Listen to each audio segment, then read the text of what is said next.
Oi, povo! Obrigada por estarem no canal aqui de novo. E hoje a nossa convidada do quadro Papo Profissa é a Mari Fontes, do canal Segue o Baile. Obrigada, Mari. Obrigada, Hanna. Oi, pessoal. Que bacana, hein? Tá participando aqui. Eu não consigo me acostumar, tanto que a gente veio gravar com a Hanna, eu seria entrevistada. Eu já entrevistei, porque eu não me acostumo com essa posição aqui. Ué, mas você se dá super bem. Não, acho interessante também. Até porque você foi avisada, né? Eu fui surpresa. Eu me senti no quadro do Faustão, aquele, como é que é o nome? Arquivo Confidencial. Mas ficou bom, ficou legal, ficou legal. Não, ficou bacana.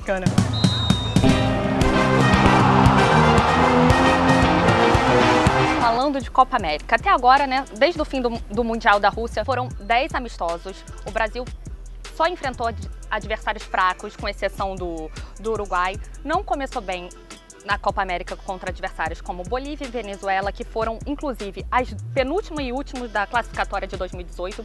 E justamente contra o Peru, que foi para o último Mundial e também eliminou o Brasil na última Copa América, o Brasil mostrou um futebol que não mostrava há muito tempo e fazendo essa reaproximação com a torcida, com o otimismo do torcedor, com a conquista da Copa América.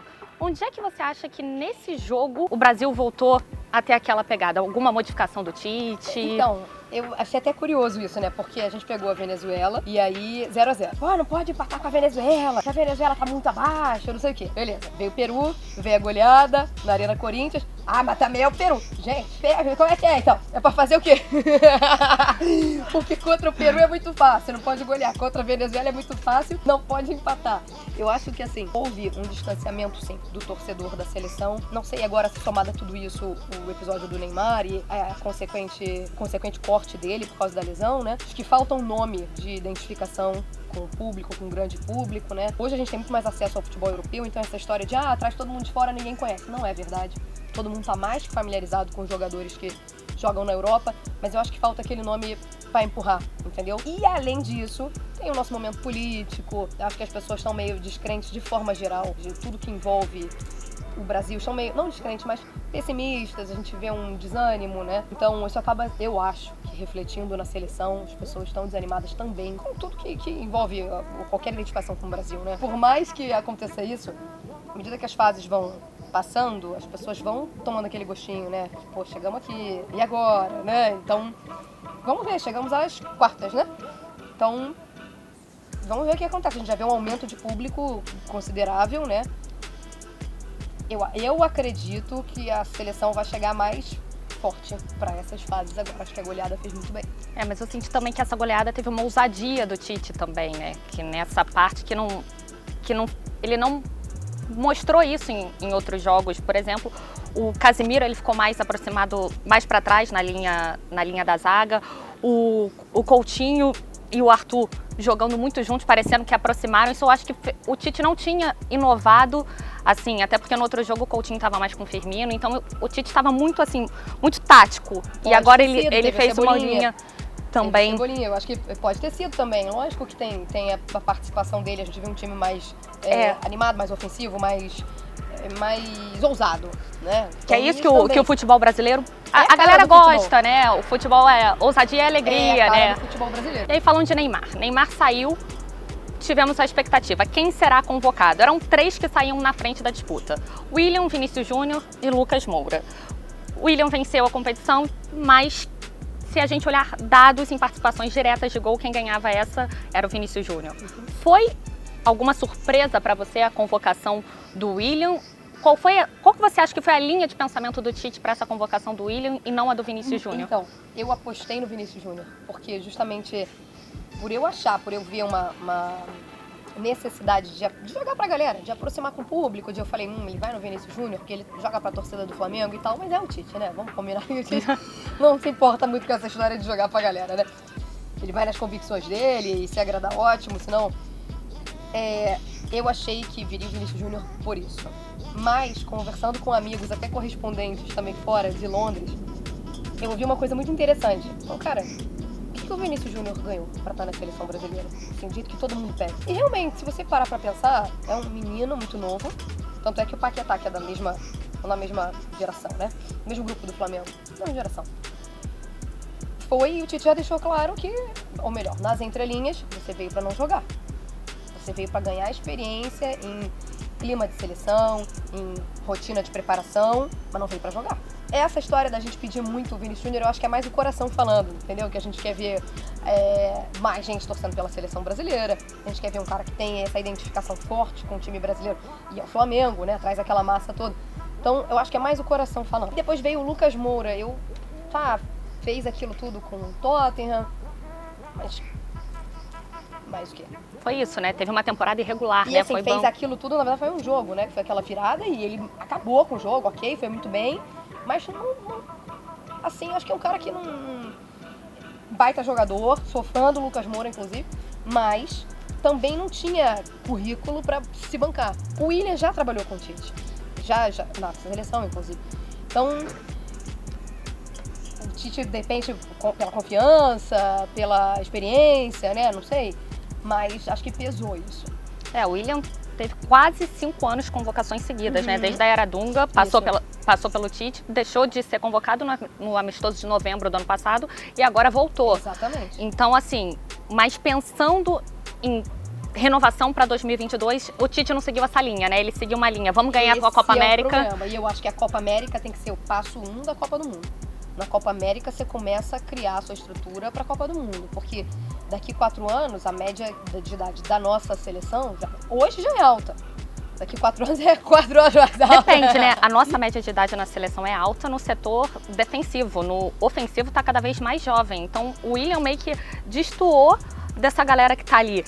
Neres, Paquetá, Richarlison, Neymar. Mas aí é que tá, o Richarlison foi convocado agora.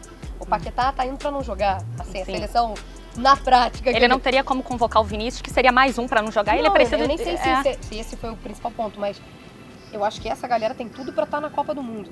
Só que já deveria estar sendo mais explorada agora, entendeu?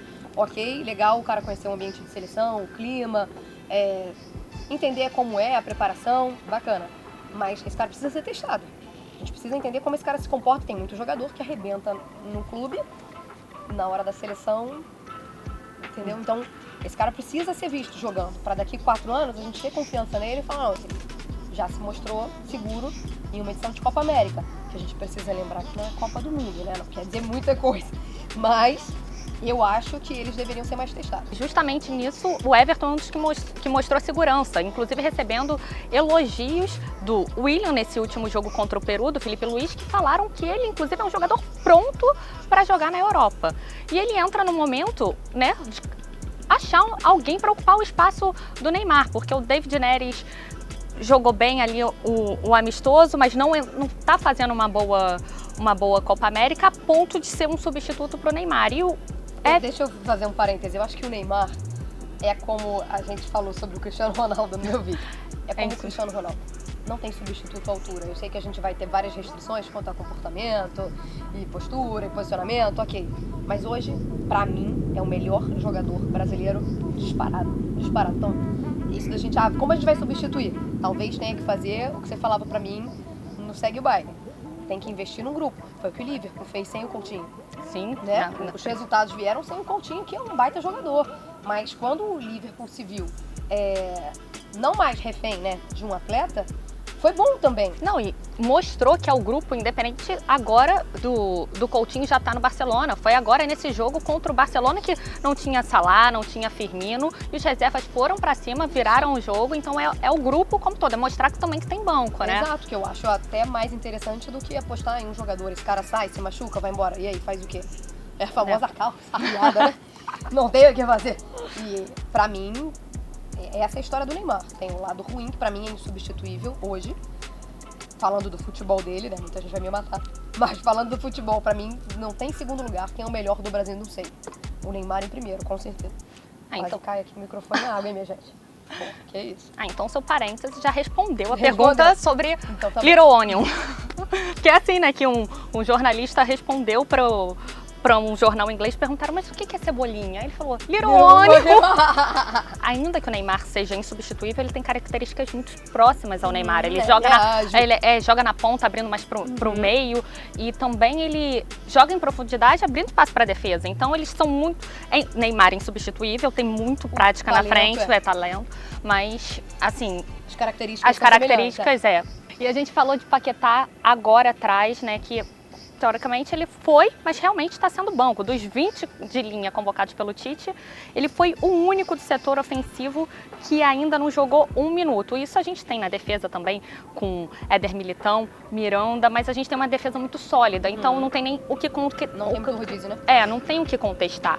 Mas tratando ali da frente, o Tite não testou o Paquetá 1 minuto, sendo que ele foi titular contra o Panamá e contra a República Tcheca. Aí isso dá uma esperança ao jogador, logo em seguida ele é convocado para a Copa América, não joga 1 minuto, garoto novo, tá cheio de gás para dar. Você acha que isso mexe com o psicológico dele, com a segurança dele em campo? Não, eu acho que Ou ele já foi preparado e ele tá ali ciente de que o ambiente da seleção é bom para conhecer? Olha, então, eu acho que o Tite também, né? A gente vem fazendo algumas restrições aí. Principalmente agora, né, nessa Copa América, mas todas as vezes que eu falei, eu tive a oportunidade de conversar com jogadores que trabalharam com ele, tanto no Corinthians quanto na seleção, as pessoas elogiam muito a transparência dele. Quando ele convoca, quando ele liga, e normalmente ele liga antes de publicar as convocações, né? Aliás, acho que sempre, mas ele conta quais são os planos para aquela pessoa. Então, eu não acho impossível que ele tenha falado isso para o Paquetá. Você vai aparecer, mas dificilmente, sendo bem honesto, dificilmente você vai entrar. É porque a mídia tá cobrando muito, né? E a torcida, principalmente a torcida do Flamengo, né? Claro, lógico, todo mundo quer ver ele jogando, né? Foi um outro menino, a gente falou do Vinícius Júnior, mas foi outro menino também que o Flamengo sentiu muito e que é engraçado. Tanto ele quanto o Vinícius. O Flamengo sentiu muito. Parece que a gente tá perdendo, assim, um jogador, o Daniel Alves, pelos títulos, né? É assim, eu não sei se é carência do torcedor, sei lá, mas viraram ídolos, né? Ou pelo menos peças muito queridas, tanto o Vinícius Júnior quanto o Paquetá. E aí a torcida agora cobra. Mas se você for racional, o que ele fez pra eu querer ver na seleção brasileira? Ou pra eu confiar tanto nele na seleção brasileira? Tem um baita futebol? Tem. Mas os outros que disputam a posição também. Eu acho que foi mais uma expectativa que a galera tem na cabeça. Será que se os dois tivessem continuado, o Flamengo teria sido campeão? Acho que pode ser isso também. Acho que, entendeu? Uma saudades do que não vivemos. Saudade do que a gente ainda não viveu, muito bom. Exatamente, oi fake. Falando de Tite tem o seu contrato renovado até o final do Catar. É o que eu acho errado. Calma, para de ser ansiosa, menina. É que eu tô na sua posição, eu falei que eu tinha dificuldades. Tem seu contrato renovado. E se for assim, vão ser 6 anos desde o início do contrato. E o presidente da CBF, Rogério Caboclo, já falou que independente do resultado da Copa América, ele fica no cargo sim. Tem mantido o cargo dele está assegurado. Só que pensando em termos de técnico no Brasil, é sempre aquela peça criticada. Pô, o problema está no time, vamos mudar o técnico. E isso é muito criticado lá fora, onde outros técnicos já falaram. O Klopp deu uma recente entrevista falando sobre isso, o Mourinho também já comentou sobre isso. Esse exemplo de que o problema não está no técnico, e o técnico tem que ter sim uma segurança para um projeto a médio e longo prazo, você acha que tem que partir da CBF? Eu sou super a favor disso. Eu tive a oportunidade recentemente de conversar até com o Mourinho sobre essa história de trocar essa ansiedade dos brasileiros. Trocar treinador quando o resultado não vem, isso é muito imediatista, né? A gente vê essa coisa do imediatismo muito enraizado no Brasil. E no futebol não é diferente, né? Mas sou radicalmente contra essas declarações muito... Mesmo que o resultado não venha, a gente quer ele. Porque, não no caso do Tite, que eu acho sim que é o técnico mais preparado para estar ali no comando da seleção brasileira, mas acho que nem ele deveria ter certeza que continuaria diante de um resultado adverso. Mas ele foi humilde, ele deu uma declaração falando que não se sente no cargo dependendo do resultado. Eu gosto muito dele, eu gosto demais do Tite, acho que tecnicamente é o mais preparado, acho que é um líder, acho que tem muito respeito do grupo, gosto muito dele, mas acho que ninguém deveria ter essa segurança. Sim. Entendeu? É como se... Em profissão alguma, né? Porque eu também não gosto dessa história de no papel, mas a seleção brasileira no papel tem nomes assim, onde é que não tem jogador? Qual o time de ponta na Europa que não tem um brasileiro brilhando? Independente da competição que entra, o Brasil sempre entra como favorito. Foi pra Copa do Mundo, assim, de 2014, foi em 2018, agora na Copa América também. Independente da fase, porque os nossos jogadores, em cada posição, estão sempre ali disputando os melhores do mundo, sabe? Então Não tem por que você ser tão benevolente assim, entendeu? Exatamente. Foi um erro. Não é um erro.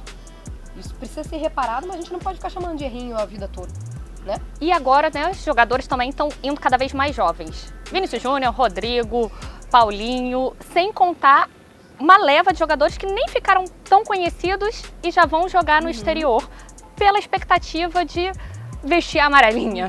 Porque não tem como negar que nos últimos anos os principais nomes estavam jogando lá fora. A gente tem cada vez uma leva menor de jogadores que jogam aqui no Brasil defendendo a seleção.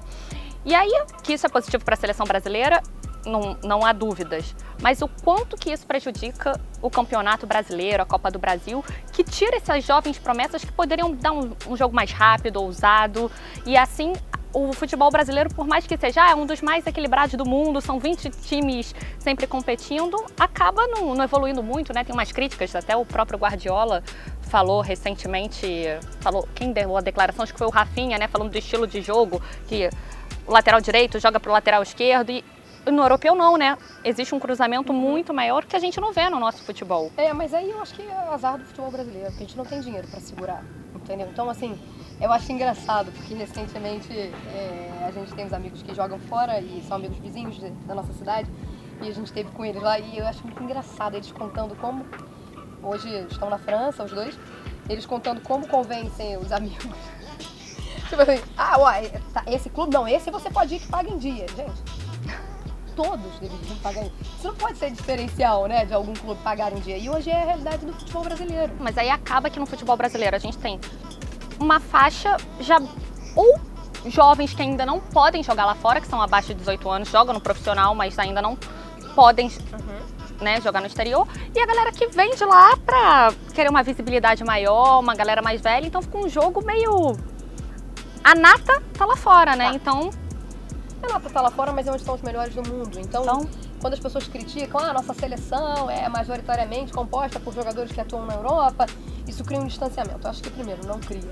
Hoje a gente está muito familiarizado com o futebol europeu já, né? A gente vê os números aí de Liga dos Campeões e são números assustadores de audiência e repercussão aqui. Então não tem esse distanciamento. Eu acho que não tem um grande nome pra gente acompanhar. Porque tem o Neymar, mas aí o comportamento do cara às vezes não agrada, ele também não colabora muito, tem a história do pai dele se meter demais e as pessoas não... né? Então, falta aquele nome pra você falar, pô, não, o ídolo do pai eu chamo de meu. Você vê a seleção da Argentina, a mesma coisa. Né? Então, onde é que não estão? Onde é que atuam os melhores do mundo? Na Europa.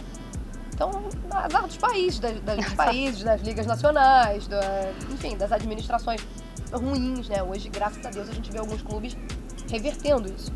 Mas a gente tá engatinhando ainda, né? Então segurar um cara aqui é impossível. Nas condições de hoje, eu acho impossível. E aí, vamos brincar? Não sei. Eu preciso conhecer as regras. Brincadeira que ela tá super curiosa, mas você aí de casa já sabe, né? Esse quadrinho aqui, você vai montar a sua seleção. Qual seria o time ideal da Mari? Pode ser qualquer jogador, de qualquer campeonato. Ai, tu me zoou muito. De qualquer liga. Monta aí seu esquema tático. Pô, tu me zoou muito nessa aí.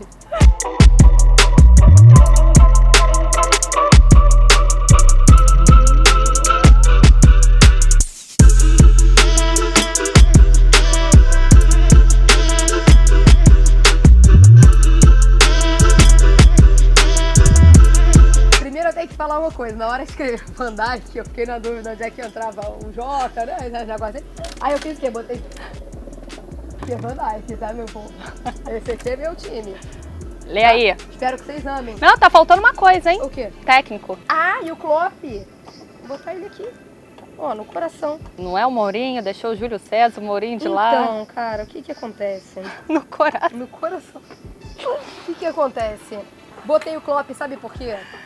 Porque a gente estava falando do tempo que os treinadores precisam ter e de como isso é importante, como isso é valorizado lá fora, e acho que ele ficou 4 ou 6 anos no Liverpool até conseguir. 5 anos, né? E ele deu uma declaração, né? Que se ele não fosse campeão em 5 anos, ele saía. Isso, então assim, acreditaram no cara, eu acho que perdeu a última final porque não tinha um goleiro, né? E esse ano, aliás, que goleiro, hein? Esse ano ele resolveu esse problema. E achei isso aqui, ó. Vamos lá, Buffon, cara, foi o melhor goleiro que eu já vi. Eu me senti um pouco mal, porque eu sou muito fã do Júlio César, muito fã do Júlio César. Ah, negócio do 7-1, não tô nem aí, né? E outra coisa, não falhou em nenhum. Não falhei, pronto. Lateral, Marcelo, gosto muito do Marcelo, porque eu gosto de laterais rápidos, laterais que jogam até mais como meias, né? Eu gosto muito. Claro que você tem que ter um bom zagueiro atrás, e aí por isso eu vou... Lembra, né? Vou andar aqui. Pô, esse cara tem muita classe. O cara não levou um carrinho. Não levou um carrinho. O cara não levou um cartão nessa edição de Liga dos Campeões, dando carrinho adoidado, só bote certo, merece demais. Thiago Silva, melhor zagueiro que eu vi em alto nível. Thiago Silva foi um animal, um monstro. Então tá aqui na minha seleção. Dani Alves, que recentemente foi apedrejado por ter dito que se comparou a dois excelentes laterais, Cafu, não me lembro qual era o outro. E posso falar? Ele estava certo com o que ele estava falando. Ficou ruim que partiu dele mesmo, né? Mas a gente está falando do jogador mais vitorioso. O jogador brasileiro que mais levantou canecas, mais títulos tem, é o Dani Alves. Então não podia ficar fora. Casimiro. Você conhece a Tati Mantovani? Lógico, ela tá na expectativa Ela dela botou- aparecer aqui no canal. Tá. Ela vai botar o Casimiro aqui em tudo. Não, a Tati, o time dela só vai ser volante. Só. É porque Time ela da- era volante, né? Ela jogava futsal. É, o time da Tati tem certeza, só vai ser volante. É, ela jogava futsal, alguma coisa. E o Busquets ali, Neymar. Gente, desculpa. Tem que ter o Neymar, tem que ter o Messi, aliás, é sexta-feira, coisa linda. O Salah, que merecia demais, que na última temporada ficou fora da final da Liga dos Campeões. Merecia demais ter jogado ali, e que bom que apareceu nessa e foi campeão. E o Cristiano Ronaldo, aqui na frente, tá jogando centroavante na Juventus. Essa é a minha seleção. Pra Bom, ti. gente, então essa é a seleção da Mari. E agora, no próximo vídeo, a gente vai falar de um assunto que finalmente a sociedade resolveu abrir os olhos um pouco. Copa do Mundo Feminina. Então, fica aí ligado no próximo vídeo.